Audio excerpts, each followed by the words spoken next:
मी वर्षा गाटकर. आपण पाहतात S Bharat news network. बातमी आहे गडचिरोली जिल्ह्यामधील. महानगरपालिका करत असते अशा पद्धतीनं मुली आणि मुलं कोंबून ठेवलेले दिसतात.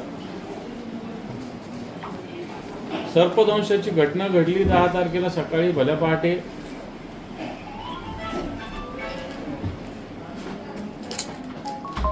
प्रशासनाने किंवा सरकारने संस्थेच्या काही लोकांवर कारवाई केली. ती कारवाई बिलकुल केलीच पाहिजे.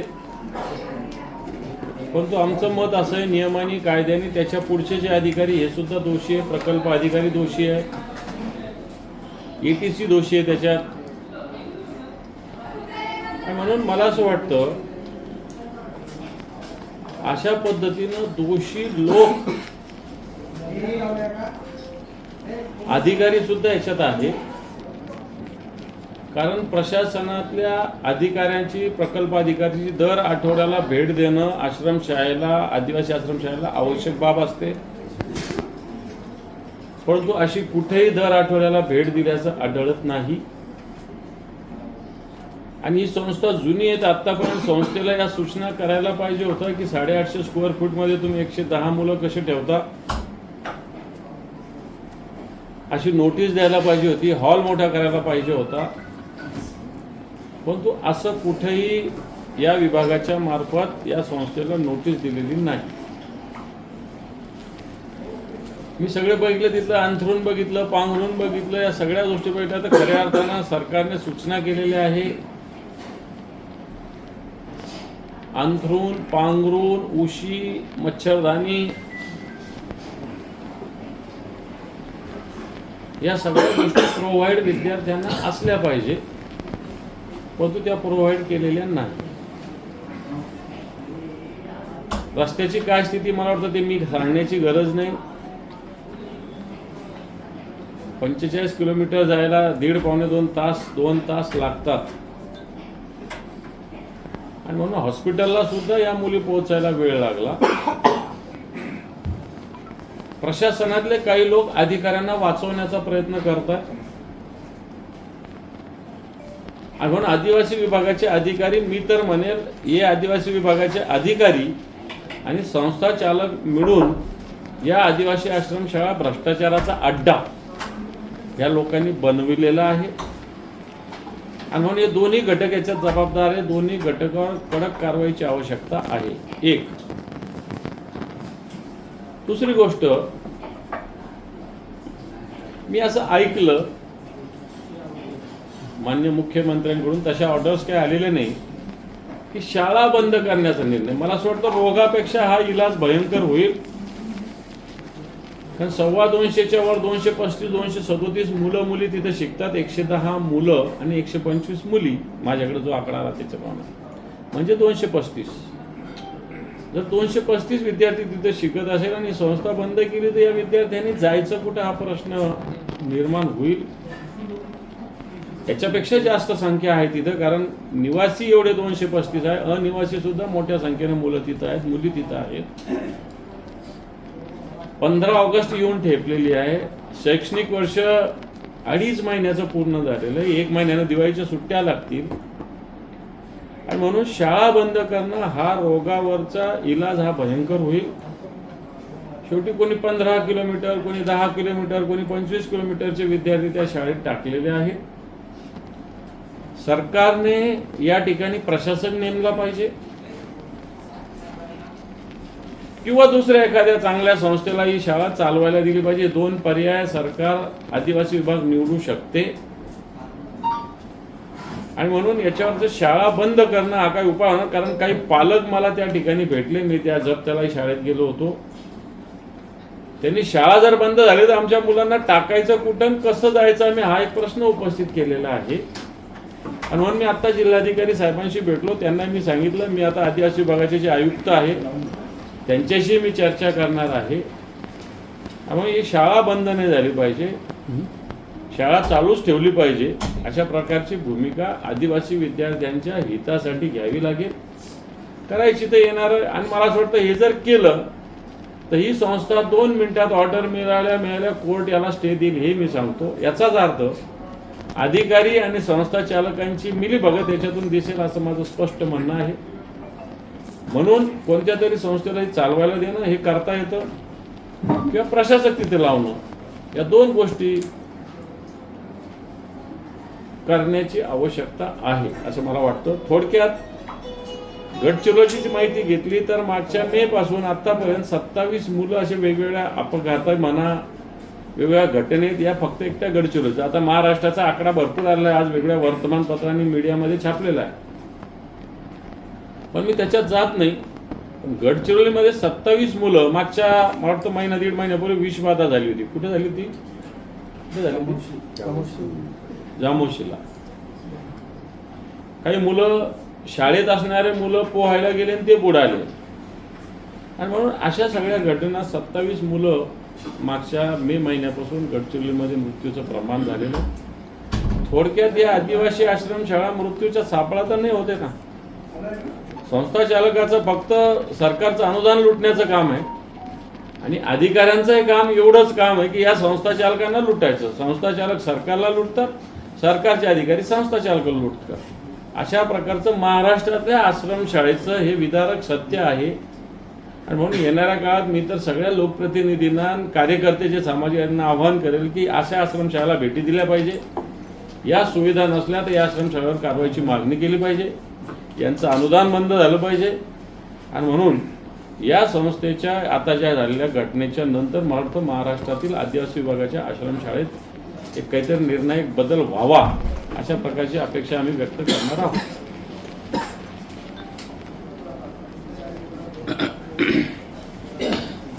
शासकीय आश्रमशाळांसारखं त्याच्यामध्ये पण बेड नाही आहे, पलंग नाही आहे, हे फक्त खाजगीच याच्यावरती तुम्ही हे करणार नाही. ह्या टोटल हे पहा, खाजगी असेल, शासकीय असेल, खाजगीमध्ये अनुदानित असेल, नाही तर विना अनुदानित असेल. कारण याच्यात विना अनुदानित सुद्धा आहे. शेवटी विना अनुदानित शाळा काढायला काय सरकारने निमंत्रण नाही दिलं की तुम्ही काढा म्हणून. या संस्था चालकांनीच ऍक्सेप्ट केलं की आम्ही विना अनुदानित चालू. फॅसिलिटी याच त्यांनी दिल्या पाहिजे अशा प्रकारचा नियम आहे. असं काही नाही की विना अनुदानित वेगळ्या द्याव्या, सरकारने वेगळ्या द्याव्या आणि खाजगीने वेगळ्या द्याव्या. सरकारच्या सुद्धा शाळेत मला असं वाटतं येणाऱ्या काळात मी ज्याही जिल्ह्यात जाणार याच्यानंतर आदिवासी आश्रमशाळेची एखादी खाजगी संस्थेची शाळा आणि एखादी शासकीय याच्यात नक्की भेट देणार आम्ही. आणि याच्यात मला असं वाटतं या सगळ्या ठिकाणी समान सुविधा असल्या पाहिजे. मला वाटतं की युनिफाईड कोड आहेच ऑलरेडी, त्याची अंमलबजावणी आदिवासी विभागाचे अधिकारी करत नाही असं माझं मत आहे. सर, गडचिरोली जिल्ह्यात अनेक राष्ट्रीय महामार्ग किंवा त्यांचे जे राज्य महामार्ग आहेत खराब आहेत. यामुळे गर्भवती महिला किंवा रुग्ण किंवा असे जे विद्यार्थी आता दगावले असे अनेक घटना समोर येतात आणि राष्ट्रीय महामार्गावर काही म्हणजे कायमस्वरूपी तोडगा काढण्यात येत नाही. खरं तर राष्ट्रीय महामार्गाविषयी अशी तक्रार असली नाही पाहिजे. या देशाचे जे रस्ते वाहतूक विकास मंत्री नितीनजी गडकरी या विदर्भातले आहेत आणि खरं तर विदर्भाच्या या जिल्ह्यात अशा पद्धतीने तक्रार कुठेच राहिली नाही पाहिजे. परंतु मला जी माहिती मिळेल राष्ट्रीय महामार्ग अशा पद्धतीनं आहे की आपला जो विहार आहे म्हणजे ग्रामीण रस्ता आहे त्याच्यापेक्षा बत्तर त्याची स्थिती राष्ट्रीय महामार्गाची आपल्या या गडचिरोली जिल्ह्यात.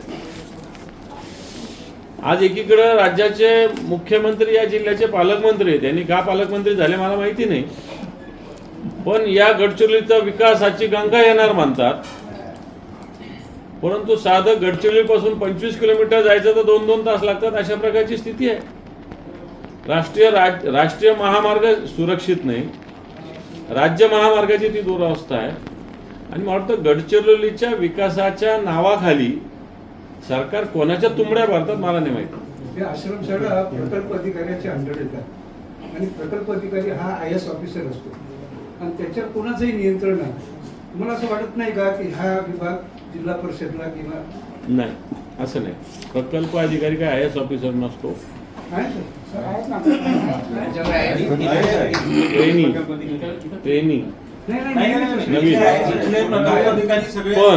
ते ट्रेनिंगचे ऐकत का नाही? ते त्या विभागाच्या अंडरच आयुक्ताच्या अंडर आहेच. ते ऐकत कसं नाही? ते नाही, तेच ठेवतो आय एस ट्रेनिंग येतात नाही ऐकून घ्या, ऐकत नाही असं कसं होऊ शकतं? शेवटी प्रशासनाची एक सिस्टीम आहे, यंत्रणा आहे.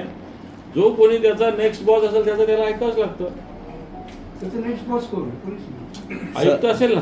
आणि या सगळ्या गोष्टींवर मध्यंतरी अशी मागणी होती की जिल्हा परिषदेने त्या अंडर ते हे व्हावं आदिवासी विभाग. काय आपलंच काय वाटतं? नाही, मला वाटतं आता तो मोठा विषय आहे, धोरणात्मक विषय आहे. हा, तर सांगा तुमचं. आगीतून नेऊन फुपाट्यात टाकल्यासारखं होईल.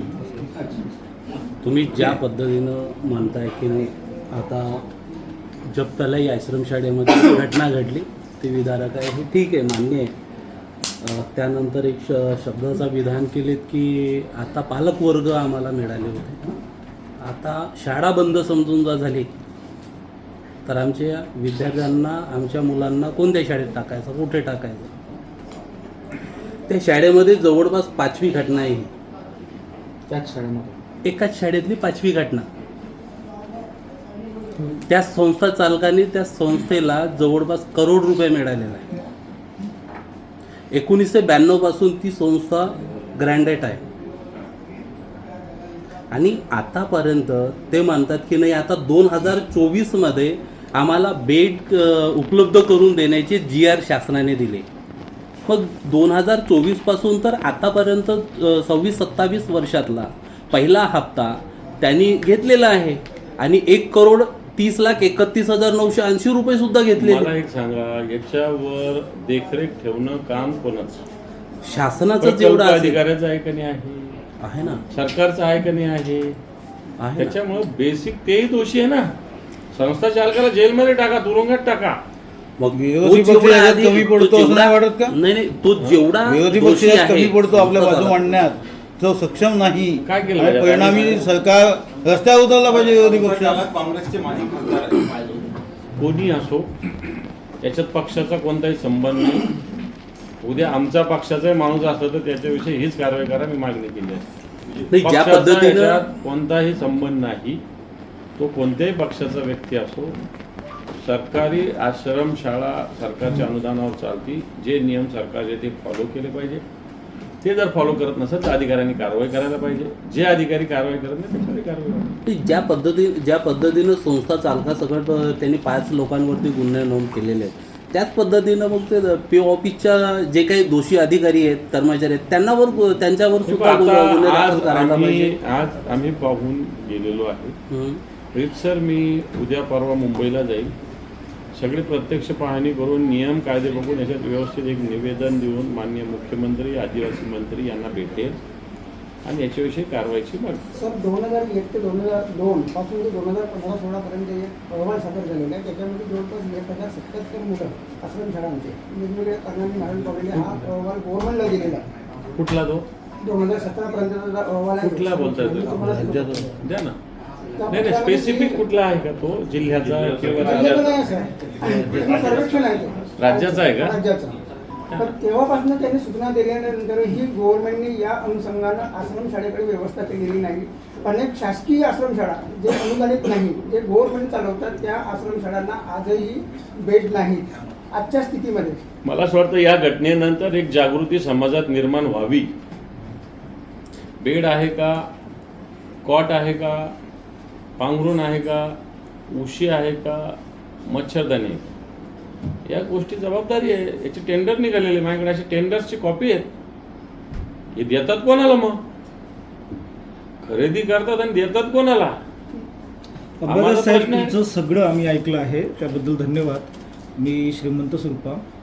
अंबादास दानवे साहेब आज गडचिरोलीत आले, जपतलेची घटना पाहिली, संपूर्ण महाराष्ट्र भ्रमण करून आदिवासी आश्रमशाळा असोत की आदिवासी विद्यार्थी जिथं शिकत आहे त्याविषयी अंबादास दानवेजी गडचिरोलीतून इथून गेल्यानंतर महाराष्ट्र सरकारकडे कुठला प्रस्ताव सादर करेल जे की आदिवासींच्या कल्याणासाठी राहील? बिलकुल करेल. हे पण माझ्याकडं सगळं मी त्याचा या 2 दिवसात इकडे यायच्या आधी व्यवस्थित अभ्यास केलेला आहे. जे काही नियम, सरकारचे अध्यादेश आहे, याचं काय काय इथं फॉलो नाही झालेलं याचे मी नोंद व्यवस्थित केलेले आहे. आणि मला असं वाटतं हे चित्र काही फक्त या आश्रमशाळेचं नाही आहे, अनेक आश्रमशाळेत याच्यापेक्षाही वाईट स्थिती आहे. म्हणून सरकारला मला असं वाटतं अतिशय सिरियसली या विषयाकडे आता बघावं लागेल. सुदैवानं या जिल्ह्याचे तिन्ही आमदार आदिवासी आहेत आणि खासदार पण आदिवासी आहेत. त्यांच्याकडून आपली काय अपेक्षा आहे या प्रकारे? हे पहा, मी माझं काम करायला आलेलो आहे. कोणी काय काम करायचं ज्याचा त्याचा प्रश्न आहे. मला कोणाशी काही अपेक्षा नाही आणि मी कोणाला काही सल्ला देत नाही, कोणाला मी विरोधाती नाही. मी सरकार, प्रशासन, आदिवासी विभाग एवढ्याशी माझा संबंध आहे. त्याच्यातल्या व्यक्तीशी कोणता माझा काही नाही, पण व्यवस्थेशी निश्चित लढा आहे. आणि मला असं वाटतं माननीय मुख्यमंत्री, आदिवासी विकास मंत्री यांना सगळ्यांना भेटून याविषयी मी तर आवाज उठवेल. हे पहा, माझी जबाबदारी एवढी मी पार पाडतो. आदिवासी विकास विभाग जो आहे ते या घटनेमध्ये म्हणजे या सर्व याच्यामध्ये सुरक्षिततेत अपयशी ठरलेला आहे. आदिवासी विकास मंत्री अपयशी ठरलेला आहे. आदिवासी विकास मंत्र्यांची जबाबदारी आहेच आहे सगळ्यात शेवटी या विषयाची. आदिवासी विकास मंत्री मी पाहिलं की त्यांचा राजीनामा मागायला कोणत्या संघटने गेलं, त्यांनी सांगितलं की संस्था चालकात. मला वाटतं आदिवासी विकास मंत्र्याला याच्यातून आपला हात झटकता येणार नाही. आदिवासी विकास मंत्री याच्यात यांचा संबंध आहे, यांचा दोष आहे. जिल्ह्याचे पालकमंत्री देवेंद्रजी फडणवीस यांनाही या विषयात लक्ष दिलं पाहिजे. ते पण जबाबदार आहेत. त्याच्यामुळं आपण एखाद्या कोणत्या माणसाला मुख्याध्यापकां वगैरे कारवाई करून हा प्रश्न मिटणार नाही. एक सर, याच्यामध्ये घटनेच्या दुसऱ्या दिवशी भाजपचे प्रदेशाध्यक्ष वडसाला आले होते निवडणुकीच्या अनुषंगाने आणि त्यांनी तिथल्या एका नेत्याच्या घरी वाढदिवसाच्या कार्यक्रमाला हजेरी लावली, पण ते जपतलाला जाऊ शकले नाही किंवा गडचिरोलीत येऊ शकले नाही. काय सांगा? हे पहा, मला तर कोणी बोलवलं नव्हते बरं का. मी आमच्या जिल्हा प्रमुखाशी चर्चा केली, पक्षप्रमुखाशी चर्चा केली मान्य उद्धवजींशी, आणि लगेच येण्याचं, काल दुपारी चर्चा झाली, मी लगेच संध्याकाळी येण्याचा निर्णय घेतला. आता भारतीय जनता पार्टीची संस्कृती वेगळी आहे. त्यांना काय घेणे लोकांच्या सुखाशी आणि दुःखाशी. कोणाला बॅलेट गन मारलं तर त्यांना काय घेणं आहे, कोणी मेलं तरी त्यांना काय घेणं आहे. अशी स्थिती भारतीय जनता पार्टीची आहे. त्यांना त्यांची सत्ता, निवडणुका जिंकल्या पाहिजे एवढं. त्यासाठी मला वाटतं निवडणुकीच्या तयारीसाठी ते आले होते. त्यामुळे त्यांना निवडणुकीच्या वरती काही सुचतच नाही. जनता मरेल, जगेल. काल उदय सामंत उद्योगमंत्री गडचिरोलीत होते. त्यांना आम्ही म्हटलं होतं दानवे साहेब उद्या दौऱ्यावर येतात. त्यांनी एक प्रश्न विचारायला सांगितलं होता, अंबादास दानवेजी मोहन भागवत यांना का भेटलं? कुठं भेटलं मी? त्यांचं म्हणणं होतं. त्यांचं काय म्हणणं असेल. मी भेटलो असं कोण म्हटलं? मी भेटलो असं कोणी म्हटलं? सांगा, मी कुठं भेटलो, काय भेटलो सांगा तुम्ही, मग मी सांगतो. निवाचं निमंत्रण स्वीकारलं आपण. कोणतं कार्यक्रम ते सांगा जरा, तुम्हाला माहिती असेल. विजय वडेट्टीवार असं म्हणाले की या संस्थेच्या, या शाळेच्या संचालकावर सरकारने कारवाई केली, बदलापूर प्रकरणातल्या संस्था चालकावर का कारवाई केली नाही, संघाशी संबंधित म्हणून कारवाई केली नाही का, असं विजय वडेट्टीवार म्हणाले. मी त्याच्यात जात नाही. मला काही कोणत्या संस्थेला वाचवलं पाहिजे असं माझं म्हणणं नाही, आणि कोणत्या संस्थेला फाशीवर चढवलं पाहिजे असंही माझं म्हणणं नाही. नियम सगळ्यांना सारखेच असतात, एवढंच मला माहिती नाही. अनुदानित आश्रम शाळेमध्ये विद्यार्थ्यांच्या खर्चासाठी 2200 रुपये पर महिना येतो एका विद्यार्थ्याला. काही संस्थापकांचं असं म्हणणं आहे की 2200 रुपयामध्ये आम्ही त्यांना मूलभूत सुविधा किंवा चांगल्या सोयी देऊ शकत नाही, ते सरकारनेही वाढवून दिलं पाहिजे. म्हणून काय पोरांना मारून टाकायचं का? नका चालू ना शाळा, बंद करा. नसर परवडतं कशात चालवता? तुम्हाला नाही परवडत ना, बंद करा ना शाळा. तुम्हाला काय सरकारने आमंत्रण दिलं का चालू ठेवा? बंद करा. असे आपण म्हटलं की यामध्ये अधिकारी सुद्धा तेवढेच दोषी आहेत. या प्रकरणातला ट्विस्ट असा आहे की म्हणजे 3 कर्मचारी आणि संस्था अध्यक्ष आणि सचिव यांच्यावर गुन्हे दाखल झाले.